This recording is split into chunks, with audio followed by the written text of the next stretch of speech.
लोग उसे बस किसी तरह मारना चाहते थे। ये बदरिया जो कभी किसी का समोसा तो कभी किसी की रोटी चुरा लेती थी, क्योंकि उसके भूखे बच्चे उसका इंतजार करते थे। एक दिन बदरिया किसी के घर से संतरा चुरा लेती है।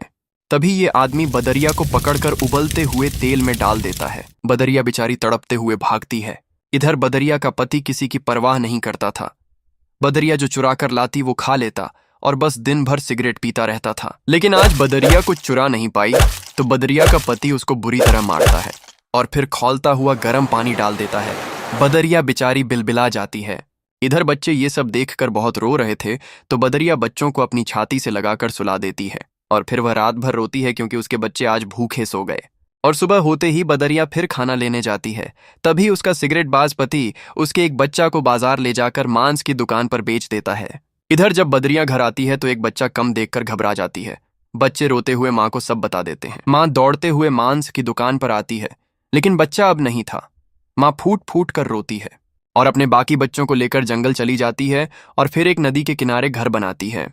बच्चे भूख से बिलबिला रहे थे, तो माँ खाना लेने चली जाती है।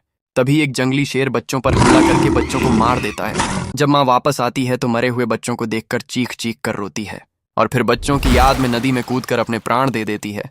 लेकिन आपने फिर भी इस माँ के लिए लाइक और सब्सक्राइब नहीं किया।